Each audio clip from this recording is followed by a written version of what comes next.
Sherry, that was beautiful. Thank you so much. And I'm honored to be here today. This is really exciting for me. I'm not used to doing a lot of Zoom stuff, even though I've been a teacher for my whole life. I tried not to do online teaching whenever possible. So I get a little bit nervous about the technology. So I thought, well, I'm not going to play any EVP. They can go to my Welcome to Eternity site. But right before we started, I thought, I am going to ask Braeden and the Big Circle if they can just help me out here with this technology and make sure that everything goes smoothly. So I pulled out my trusty RRDR60. I don't know if anybody knows about this one, but it's a very, very old recorder made initially in Japan, Panasonic. And they're worth quite a bit these days, but in the early 2000s, I got this for $24. So I pulled out my DR60 and said, you guys, can you help me okay? And then right after that, you hear Braeden go, okay. And I just gave him like 1 second to talk. I thought, I'm not going to try to listen to a big, long monologue. Just either say okay or no, we won't help you. And there was a clear okay. So I just thought I'd let you guys know that. And I can actually post that at the Welcome to Eternity site, but that made me feel much better. So I didn't expect that we'd have any serious tech problems after getting that clear okay from Braeden. Well, I guess what I'll do is I'll just start out by talking about Braeden and me and our journey to the Big Circle, and then a little bit about the Big Circle itself and what's been going on for all these years and the kind of things that the Big Circle has been involved in the past, is currently involved in, and hopes to be involved in the future. I am the mother of one child, Braeden, and he crossed over in March 11th, actually, in 2001, so it's been quite some time. Both Braeden and I were very interested in the afterlife. We come from a family on my mother's side, particularly of psychics and mediums, so it wasn't unusual for us to spend our evenings listening to Art Bell, doing readings for one another. He would talk about the things that was happening to him related to psychic events, so it was pretty much part of our life. One day, he was about 12 years old, and I went out to the mailbox and I found my Noetic Sciences review. And this was like the early 90s. And I was so excited about it because there's all sorts of interesting, supernatural type articles in there. So I get inside with my Noetic Sciences review, and it was all about instrumental transcommunication. Article written by Mark Macy. Of course, at that time, this is the early 90s, I had no clue. But I just dug into the article. It was so fascinating. They talked about Frederick Jorgensen, a pioneer researcher in the field, who was having his funeral. And at the time he was having his funeral, the Harsh Fishbox, who were part of this group of ITC researchers, suddenly get his face clearly on their TV. Okay, so I'm going into shock reading this article. I've never heard anything like this, and I'm getting really excited. And Mark talked about how Konstantin Radova, another pioneer researcher in the field, had actually called him up. So by this time, I'm getting super excited, and I'm telling Braeden about it. And there was a little explanation in there about how to record for EVP. So we got out our little analog recorder and a clean tape, set it up. And again, this is the early 90s, so we didn't have a computer set up. We didn't have software, but we listened to it after we had got up in the morning, and we definitely thought we heard voices occasionally. And we were so thrilled by that. It could actually be a possibility, right? After that, we pretty much forgot about it.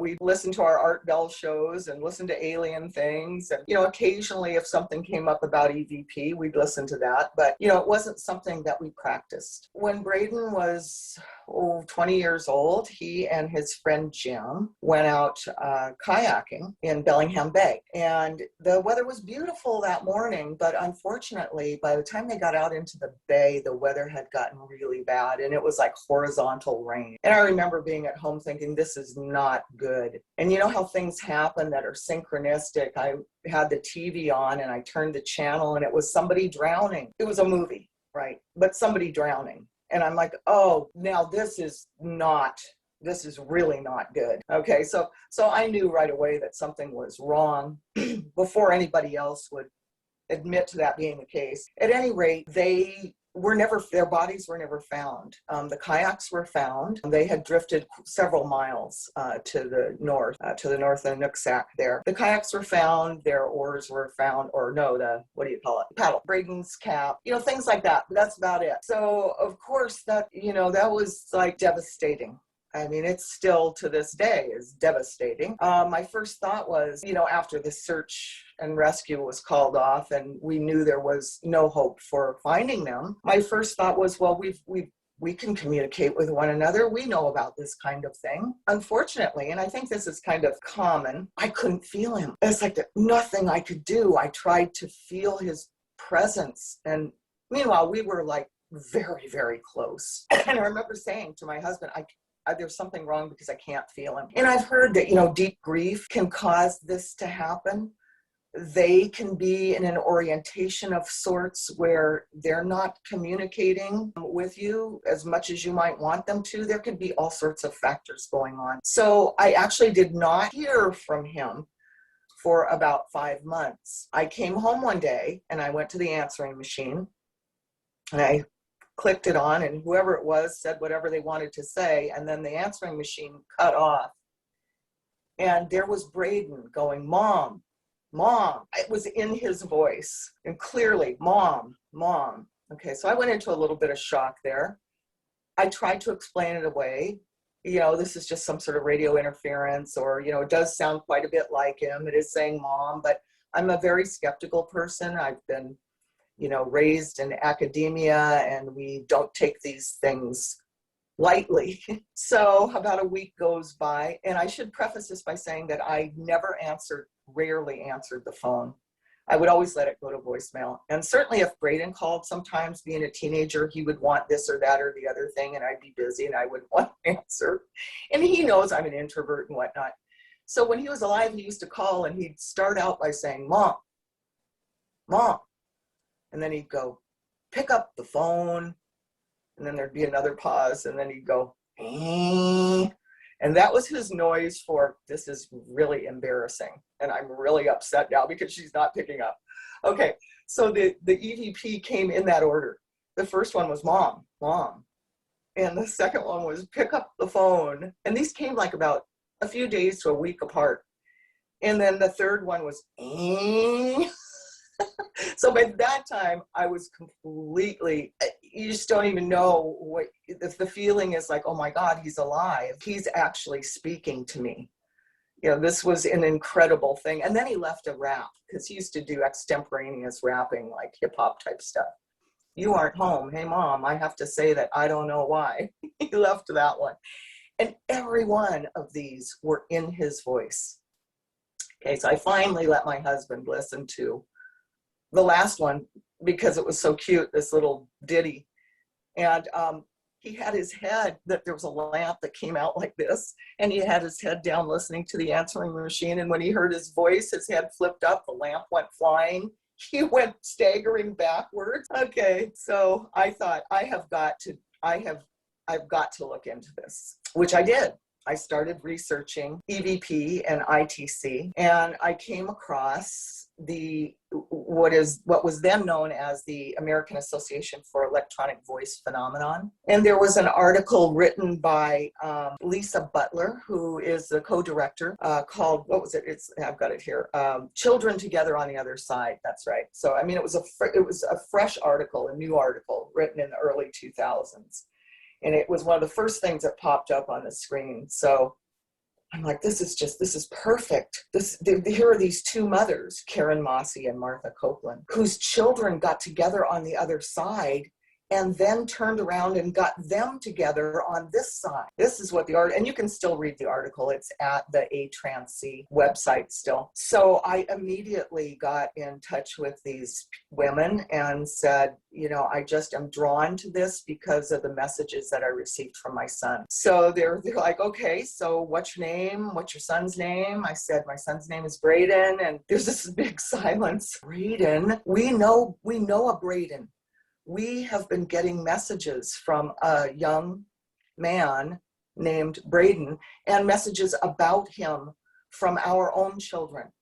So Martha's Copeland's daughter would talk about Braeden. Braeden, he's alive, he's here. And Karen's son Rob would joke with Braeden, and we'd get these EVPs with them talking to one another. You know, he's not dead, he's alive. You know, all this kind of stuff. They were just bombarding the forum. It was an old Yahoo forum with these Braeden EVP. It was so amazing. You know, not only did Karen and Martha's children bring them together, but then Braeden goes there and waits for me to find this place.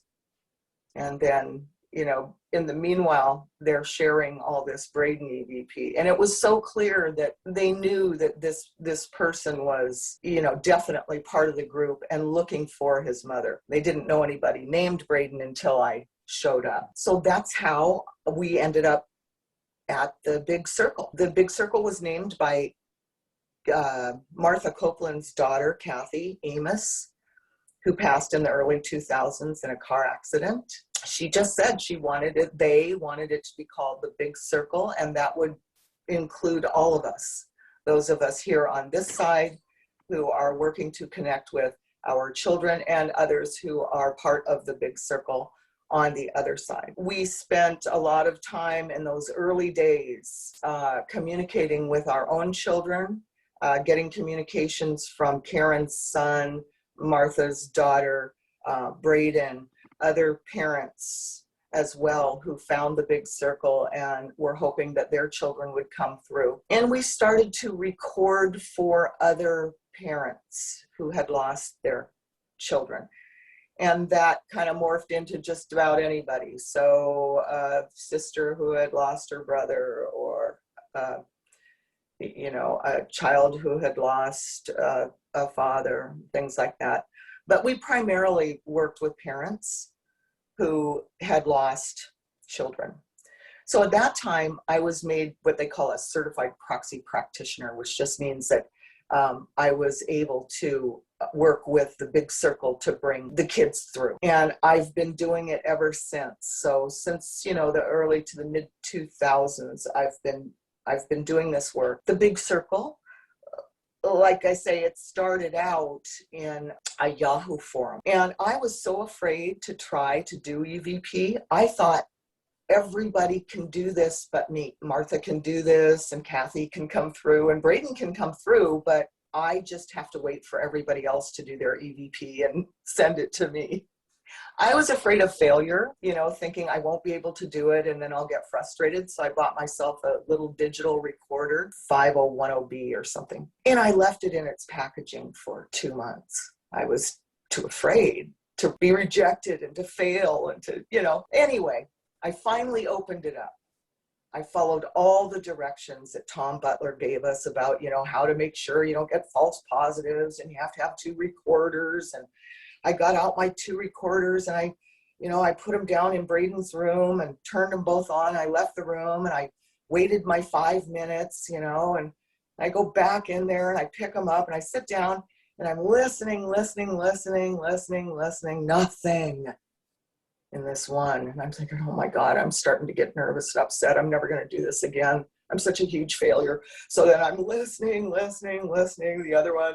And finally, at the very end, I walked into the room to pick up and turn off the recorders. And Braeden in his voice said, pick those up, very clearly in his voice. And I was just like, he did it. I did it.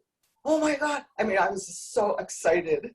You know, there was no background noise or anything like that. It was just me doing this raw transform EVP stuff and hoping against hope.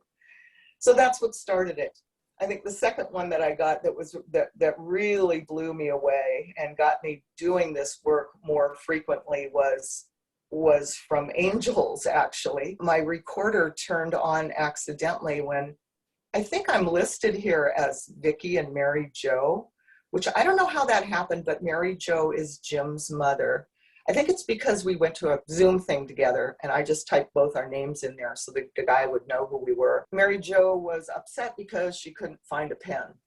So I'm rummaging around in my purse and apparently I turned on the recorder. Well, I got home and I listened to I was surprised to see that it had turned on the first place. And I listened to it, and Mary Jo's complaining about not being able to find a pen, and you hear me say, oh, it's not important. And then you hear this loving female take a deep breath, and she goes, it's not important. And then angelic music starts playing.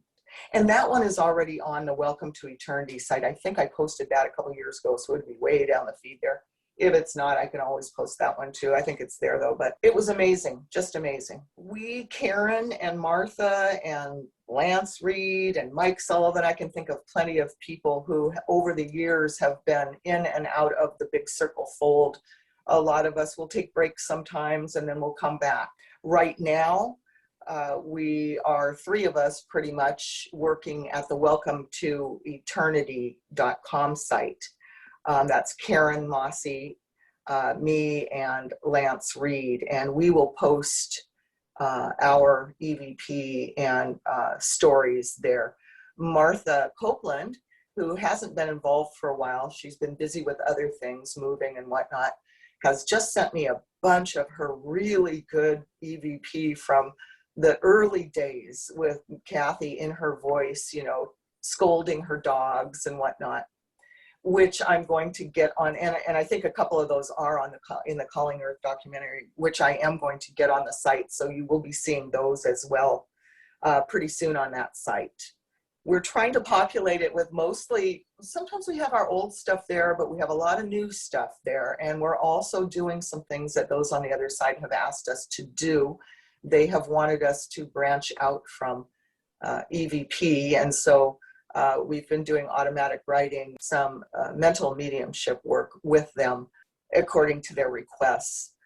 There's a lot of things that the Big Circle loves. You know, sometimes I think something's important and the Big Circle doesn't seem to think it's all that important, that there are certain things that the Big Circle loves to communicate about and loves to help us with. Certainly connecting children with children on the other side with their kids here, or with their parents here. And I can think of one recently that is a really good example. His name is Derek. His mom heard me on a podcast, his mom and dad actually, and they talked to the guy on the podcast and got in touch with me. Now this young man died when he was 29 years old, and he never spoke. He had a brain injury at birth, and his Brokaw's area was damaged, which means that his speech production was completely messed up. So he never really spoke, but he could comprehend everything. And he turned out to be a scholar. He graduated from high school and with straight A's. Really great guy, but he never communicated. And then he just passed away suddenly at 29, although he lived longer than they thought he was going to with his injuries that he had had from birth. But just, I mean, a wonderful young man. You just look at his picture and your heart melts. Anyway, they thought, you know, we just want to hear his voice. They've talked to mediums. And yeah, if you want to have a conversation with your loved one, talk to a medium. You know, EVP is more of a proof of the afterlife that is not going to result in a great conversation. You may hear a few things here and there, but they wanted to hear his voice, or what he would sound like. So he did come through. He made it very clear who he was, because like they were saying, and I was saying, it's going to be hard for us to, you know, unless he says this is Derek, you know, it's going to be hard for you to tell his voice. And they said, yes, that's true. He did say his name, he said who he was, and he gave them some validating information. So he started talking about France, and he said, because I asked a question about his sister. I said, the question was something about what message do you have for Derek's sister? So I said, Derek, what message do you have for your sister? And he said, well, if she works hard, she'll be going to France. And another question was related to the work they were doing in the yard, I think. They have a seawall that they were working on. All he said was, don't get rid of the purple, or something to that effect. So it turns out, after I sent these messages to her, it turns out that her daughter had just talked to a professor about going to France and doing presentations over in France in her field. She works with, it's a human trafficking type thing. And she had just talked to her professor about this. So she was like, yes, we know exactly what he's talking about. The purple thing took a little while longer. She said, well, I'm looking out there and I see my husband's purple bathing shorts. I said, no, I don't think so. I think it's something else. I'm getting the feeling it's something else. And like the next day, she says, we found it. It was an old board with, you know, some of the boards that they were using for their seawall had old ads on them. And it was an old board that they could have thrown away, but they absolutely decided to keep it because he said, don't throw it away. And it had part of an ad on it in the word purple in big letters.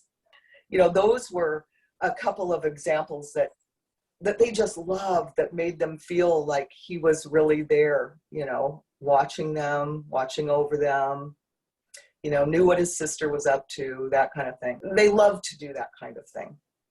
They also love to help us when we're having troubles.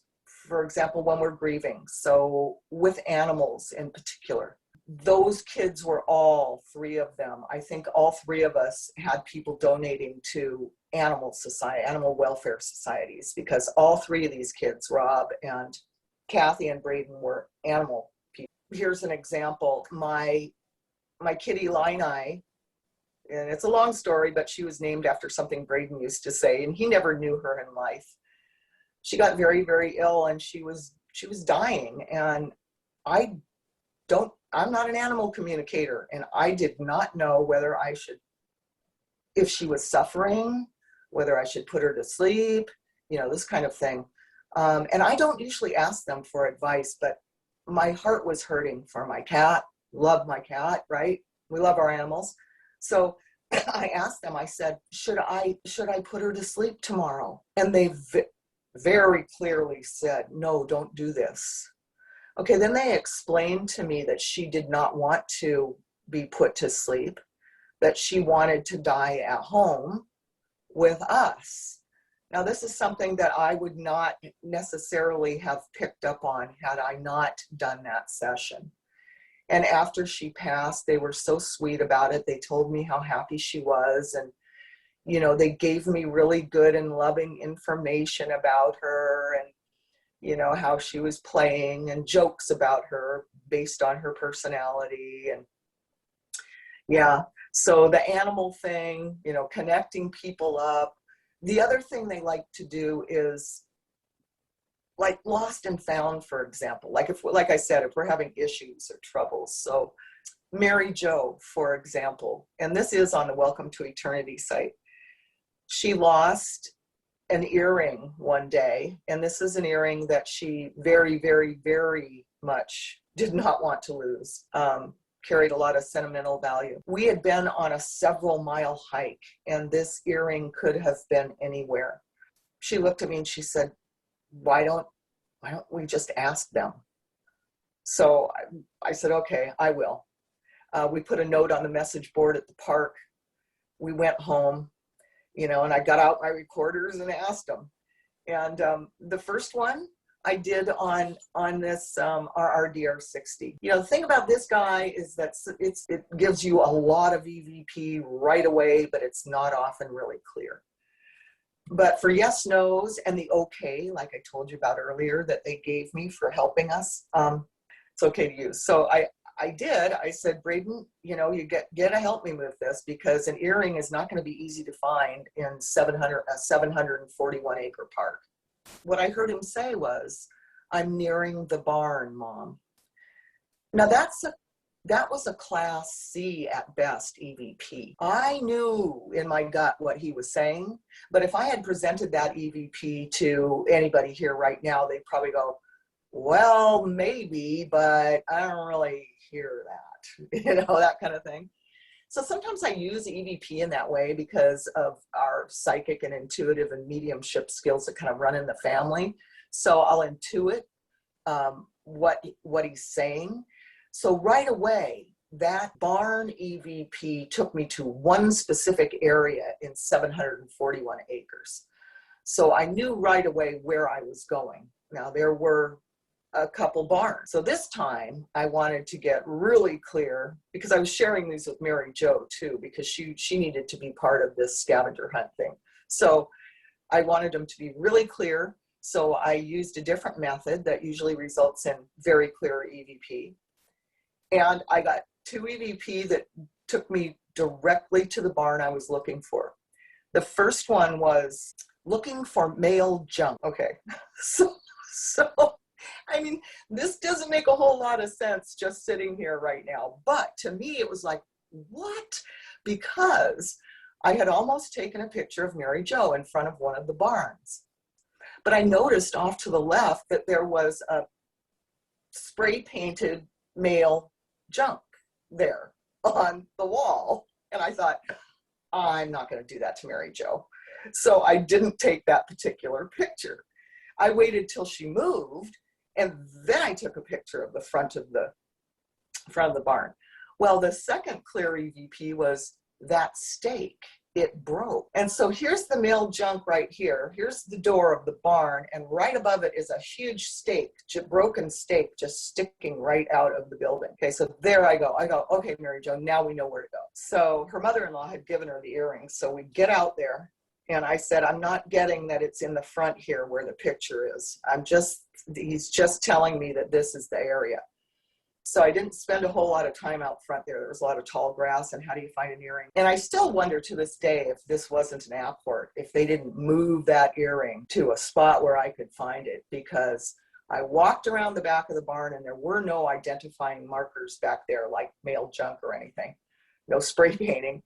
And I looked right directly in back of the barn, right behind the door there, and there's this gravel patch where at that moment, Mary Jo and her mother-in-law were reading a plaque. And I just thought, get out there. So I go around and go out there, and I looked right down at the ground, right in back of the two of them, and there it was. I picked up this little earring. I'm like, Mary Jo, like, oh my God. From start to finish, from the time we got out of the car till the time we found it, it was probably about 10 minutes. Now, they wouldn't have done that if it had been some selfish thing or some, unimportant. This was very important. She didn't want to hurt her mother-in-law, and she wanted to find this earring. That's the kind of thing they come through loud and clear about, Anything with a strong emotional connection, when they know that it's about love, it doesn't come from any kind of ulterior motive or selfish persuasion or anything like that. Then they go gangbusters with their assistance. And I think that's why they're so good at bringing through the kids. We can entertain questions. I mean, I've got more examples. I can talk a little bit about some of the methods that I use.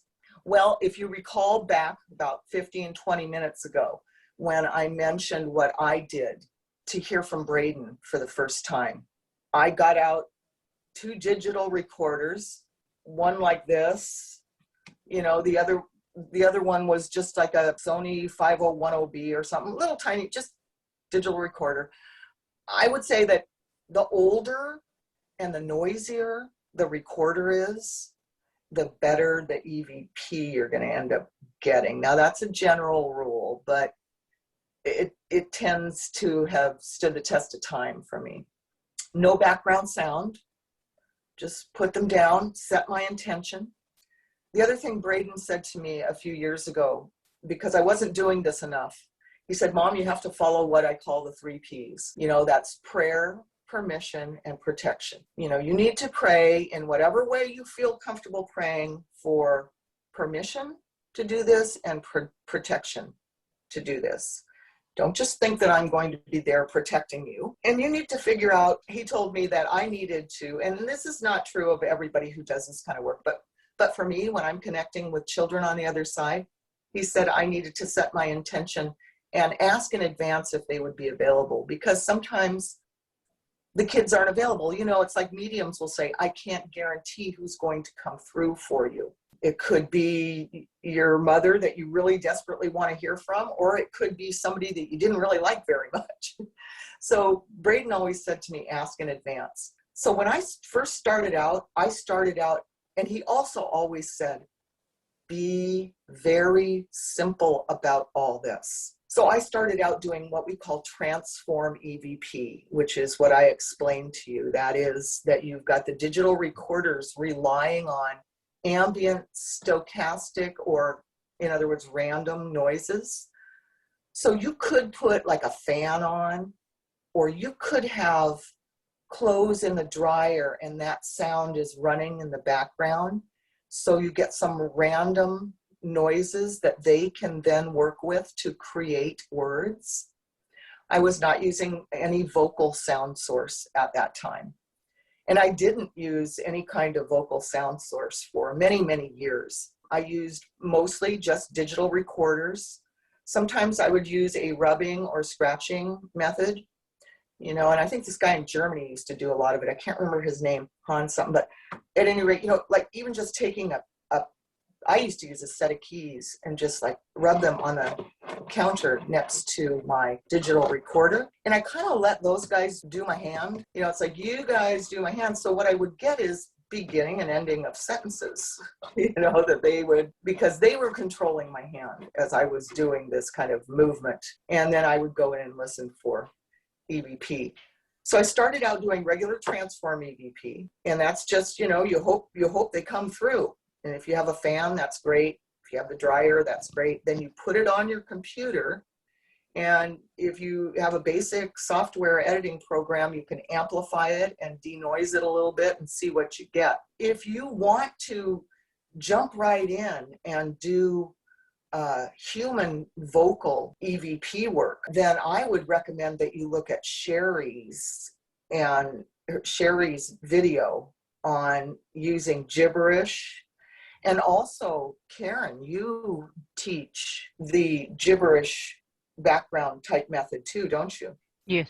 Yeah, you know, that kind of thing I did not start doing until several years into my work. And I think it's because I was I was trained, let's put it that way, in such a strict environment that, and again, I'm the skeptic in the group. And I'm such a skeptic. I was afraid I'd be getting false positives right and left. Yeah. And I wouldn't really be talking to my son. Okay, so I got really paranoid about that. And for quite some time, I just did transform EVP, like this kind of stuff. And then I thought, no, you know, they're telling me that I can use vocals as long as I do it in an appropriate way to avoid false positives. So they gave me a couple of different methods, both directly from the other side, about what to do if you want to use vocals. It's funny because I can only do this certain method in terms of automatic gain and then denoising. I record a flat line. Here's what I basically do. I record a flat line. I mean, it looks like a flat line. And I've got, like, say, Arabic or something playing really, really low in the background. So all my questions come out as whispers, you know, really whispers. And I write my questions down beforehand because I don't want to mess up the flat line, right? Okay, so I got this flat line, and then what I do is I automatic gain it by about 3. I use WavePad. This is what they told me to do specifically. I don't know how it works on anybody else's computer. So I automatic gain by about 3. So it's a flat line, and then pretty soon it's like after you do it 2 or 3 times, it's 3/4 of your wave screen there. And then what I do is I grab a noise sample that is nothing but static. And then I apply that noise reduction to the entire clip. And it results in some really interesting EVP. And the kind of EVP that the non-professional ear, if you will, can hear easily. And I don't have to worry about false positives because I'm using Arabic at such a low volume that the computer isn't even picking up all of that sound. It was all very intuitive on my part, and just asking, and then they would tell me, yeah, what worked and what didn't. Yeah, if you guys want to ask any specific questions, or I'll just fill in a little bit there for you. A lot of people use Audacity, which is what Sherry Pearl has put up on her page, and I'll put Sherry's contact details there. And it's very detailed for Windows, It and it's is. very detailed for Mac. So you really can't go wrong unless you skip a spot. And that's generally what we found when people say, "Oh, I can't get it right." Yeah, it's because they've skipped a step. The other thing that that I've been using lately has been Stream 8 from Paranormal, and I'm getting very clear Emmas and very clear, sentences. Like I'm getting sentences now, but they're not as clear as Emma, because of course you can pick up your own child's name very quickly. But so that's another option that's there for people. Just want to let people know that the EVP slideshow at my website is being updated, because Karen, our software has been many times updated since we made it. So yeah, okay, sorry, Dale, I wasn't right up. No That's problem. excellent. Just want to let people know. Okay. Every 2 weeks, we have a group big circle session. Now we have gotten together in a big conference call and done it. But normally what we do is every other Thursday, no matter where we are in the world. So Lance in, the UK, and me on the West Coast and Karen on the East Coast, we're all recording. And we try to record at the same time, but sometimes we don't. So it's just, okay, every other Thursday, that's our big circle day. And then individually we'll make our own appointments with them. But yes, Alec is absolutely correct about that. We have been told several times to make appointments. And, Braeden has said, it's just like anything else. You just don't, like he said to me, Mom, you never answered your phone anyway. You don't like people interrupting your life like that. You don't like people just, walking into your house, or like for you, even calling you on the phone. You let it go to voicemail. He says, well, we're busy too, and we like to know when you want to talk to us. We need to gather everyone together. We need to get the energy going. We also need to do these things. And he said about that earring thing, we were actually at a former insane asylum, and we don't normally do investigations. And he told me, when I got home and started asking about the earring, that he wished that I had given him some upfront notice about where we were going, because I did ask him at the time about if there were haunted, I used the word haunted people, but if the place was haunted, and they said that's their custom. Madmen, they just go back, and Braeden said it would have been nice if you'd given me a little bit of warning. So yes, they do like schedules. They like warnings if they're wanting to go to old insane asylums, Yeah, I've had an experience of that. My daughter walked out of the middle of a reading. She said, Mummy, I've got a science class to go to. As Sherry has said, we're not adverse to helping people if they need help and they want to know, what kind of equipment they might want to start out with. If they're interested in this type of EVP as opposed to, say, a vocal background, or if they're interested in some of the things that I'm doing that are very experimental and kind of mesh opportunistic EVP with transform EVP, then we are more than happy to answer questions. Go to the site and you hear an EVP and you want to know how we got that particular one, we'd be more than happy to answer your question. As far as forums, I believe, doesn't Keith have a new forum now? Yes, he does. I put it into the chat. It's called Paranormal. And it's a broad-ranging site that we're trying to preserve information that we already know about, and we're also doing experiments, and that's where I use Stream 8, which works perfectly for me, because sometimes I end up talking gibberish, which most people say I pretty do all the time anyway. But I used to love his streams. Yeah, they're great. So, and some people like them. Some people like the techno sort of streams. Some of them like the super streams, So there's a lot of opportunities to learn. But as you say, yourselves, Sherry, myself, we're all very willing to help you if you want to help yourself. That's what we did, Karen. We tried a group once online, and then we also took the lead, and you did one part and I did the other. But we did find more and more people saying, as they will to Vicky, that's okay. If you hear from my child, just let me know. I'm not really up for all that. It's very time consuming, as we know, but there are many of us who are willing to help an individual if they come forward. For sure, we're here, Yeah, that's right. Contact us. That's right. I've been in the recording field for a few years in audiovisual. I have a lot of old cassette recorders laying around, like the old Radio Shack where you put the cassette in and it has a built-in microphone. They're kind of noisy.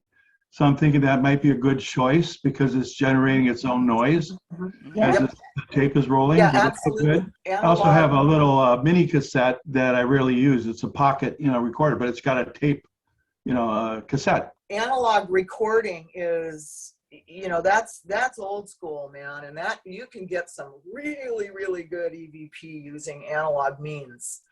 And reel to reels. And reel to reels. Analog. I don't have those anymore. But the analog one is that you might, just for fun, you might want to experiment with, because if you've got some clean old cassette tapes that have not been used, okay, you could potentially get some really interesting stuff. In fact, I have 2 cassette recorders that are virtually identical. I don't know why I saved them, but they're there, ready to go. Okay, now I was told to use 2 by Tom Butler because it's really rare for both recorders to pick up the same EVP. I forgot to mention that when I was talking about that, which is why I didn't hear anything on the first one and then heard pick those up on the second. So is the idea you record, if you hear something playing back, you shuttle that over to your computer and play with it in Audacity or something? Yeah, well, mainly I just wanted to thank Vicky, and how nice to connect with you again. I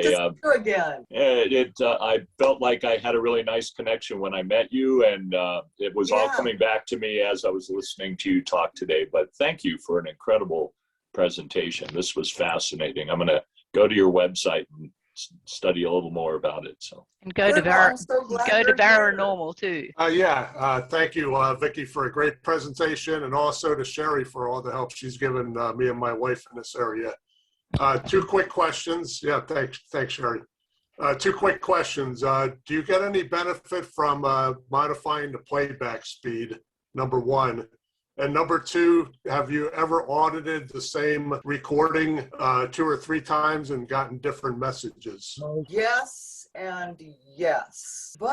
And I say that, so technically speaking, the least amount of manipulation possible, the better. However, with this particular method that I just described about getting this flat line and using the automatic gain and then grabbing a sample to denoise with, that's pretty much a lot of manipulation. But I was trying to do something like this, like I can't remember the other guy I was talking to, but we were trying to eliminate the false positives by getting to that fine line. And this is what they were telling me to try, and it ended up working. Has more manipulation than I would ever do for anything else, ever, for any method, but it works.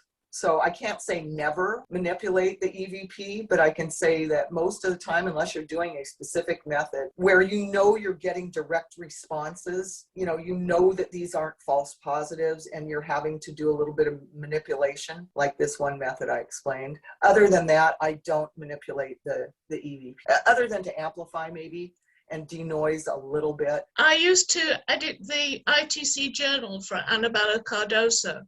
And I remember doing the article where you had received Braeden's picture on the TV. Oh yes, I didn't tell that story because no. There's just so have you stories. had any more? Have you had any more TV experiences from him? About a year ago, actually, but this time the television. You guys, the explanation of what happened is on Calling Earth, and it's also in the ITC journal. They actually turned the TV on and spoke directly to me.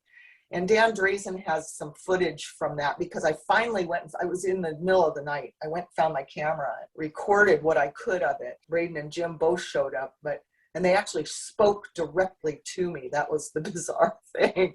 Yes. Just like, what? So about a year ago, that speaking directly to me happened, but the TV, the monitor did not turn on. It just came directly out of the speaker. So the TV was, and fortunately, my husband was in bed because if he had been out there with me, he would have had a heart attack.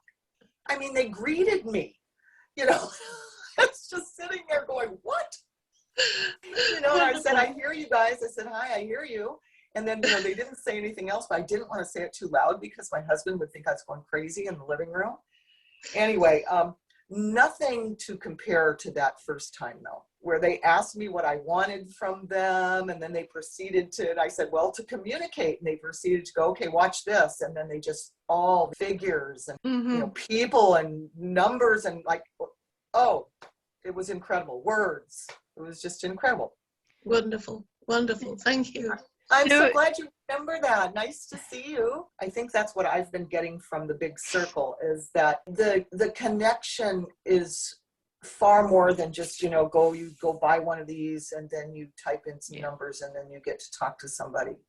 The connection is based on, you know, the type of love and emotion, and it's necessary to have that love, that emotion, and that connection in order to be able to call up your uncle, right? If you don't have the spiritual mindset, if you're not practicing mindfulness in your prayer, permission, and protection to do this kind of thing. I mean, it's just like mediums. They do their own prayer, permission, and protection before they do their readings. Well, we should do the same. And I have the same concerns as you, because I mean, I find it fascinating what they're talking about and what they're doing, but I just can't imagine it working on a grand scale because of exactly what you were saying.